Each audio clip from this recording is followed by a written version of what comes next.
अस्सलाम वालेकुम वरहमतुल्लाहि वबरकातुह। उम्मीद है स्टूडेंट्स आप सब खैर से होंगे। स्टूडेंट्स इंटरव्यू के हवाले से कुछ और क्वेश्चंस आज डिस्कस कर रहे हैं।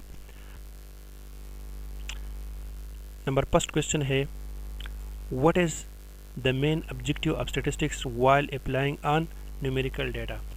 यानी जब हम न्यूमेरिकल डाटा पे स्टैटिस्टिक्स को अप्लाई करते हैं तो स्टैटिस्टिक्स का मेन ऑब्जेक्टिव क्या होता है। ठीक है,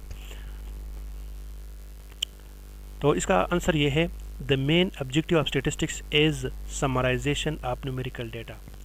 स्टैटिस्टिक्स का मेन ऑब्जेक्टिव न्यूमेरिकल डाटा का समराइजेशन है, क्योंकि हमारे पास डाटा बहुत लार्ज होती है और उस पर जब हम मुख्तलिफ़ किस्म के स्टैटिस्टिकल टूल्स अप्लाई करते हैं तो वो डाटा समराइज हो जाती है। ठीक है, तो मेन ऑब्जेक्टिव ऑफ स्टैटिस्टिक्स क्या है, ये न्यूमेरिकल डाटा का समराइजेशन है, डाटा को ये समराइज करता है।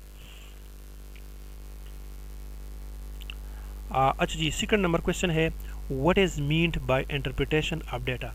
यानी हम स्टैटिस्टिक्स में अक्सर इंटरप्रिटेशन का लफ्ज़ यूज़ करते हैं, तो यहाँ पर ये सवाल पूछा जाता है कि इंटरप्रिटेशन ऑफ डाटा का क्या मतलब है। यानी हम स्टैटिस्टिक्स का डिफिनीशन करते हैं the collection, presentation, analysis and interpretation of data. तो इंटरप्रिटेशन ऑफ डाटा का क्या मतलब है, ये क्वेश्चन पूछा जाता है। ठीक है, तो इसका आंसर ये है, interpretation of data means drawing a conclusion from the analysis and comparison made with the data। Interpretation का मतलब ये है, जब हम डेटा को कंपेयर करते हैं आपस में या डेटा का एनालिसिस करते हैं और उन एनालिसिस या कंपैरिजन की बदौलत हम जो कंक्लूजन ड्रा करते हैं उस कंक्लूजन को हम इंटरप्रिटेशन ऑफ डेटा कहते हैं। थर्ड नंबर क्वेश्चन है, why is the presentation of data necessary. यानी हम डेटा की प्रेजेंटेशन करते हैं, ये क्यों करते हैं, ये क्यों ज़रूरी है।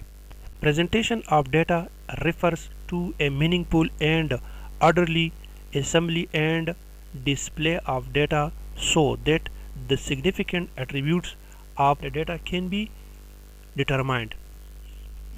प्रेजेंटेशन ऑफ डेटा इसलिए ज़रूरी है क्योंकि डेटा की प्रेजेंटेशन से हम एक मीनिंगफुल आर्डर हासिल करते हैं और इस मीनिंगफुल आर्डर की बदौलत हम मुख्तलिफ़ किस्म की कंक्लूजन ड्रा कर सकते हैं, मुख्तलिफ़ किस्म के एट्रीब्यूट्स हासिल कर सकते हैं।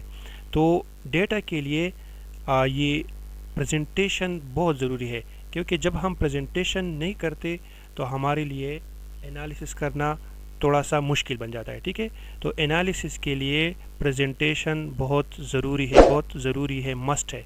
ठीक है, जब हम प्रेजेंटेशन करते हैं तो हम फिर इस लायक बन जाते हैं कि हम फर्दर एनालिसिस कर सके। फोर्थ नंबर क्वेश्चन है, name of few Pakistani government agencies that are good source of the data. यहाँ पर कहते हैं कि कुछ ऐसी पाकिस्तानी एजेंसीज का नाम बताए जिससे हम डेटा को हासिल कर सकते हैं, यानी जो गुड सोर्स ऑफ डेटा हो, जिससे हम डेटा को हासिल कर सकते हैं। तो नंबर फर्स्ट है federal bureau of statistics, number second है Punjab bureau of statistics, number third है Sindh bureau of statistics, fourth है KPK bureau of statistics, fifth है Balochistan bureau of statistics, six है पाकिस्तान सेंसस ऑर्गेनाइजेशन और नंबर 7 है एग्रीकल्चर सेंसस ऑर्गेनाइजेशन एट्सेट्रा। ठीक है, तो ये वो ज़राए है, वो एजेंसीज़ है जिससे हम डेटा को हासिल कर सकते हैं। अच्छा जी, आज का लास्ट क्वेश्चन ये है, what is the median of Holi Quran. यानी होली कुरान यानी कुरान मजीद का मीडियन क्या है। मीडियन के बारे में हम ये पढ़ चुके हैं कि मीडियन एक वैल्यू है, in it is a value which divide the whole data into 2 equal parts. तो ऐसा वो कौन सा लफ्ज़ है जो सारे कुरान मजीद को 2 इक्वल पार्ट्स में डिवाइड करता है।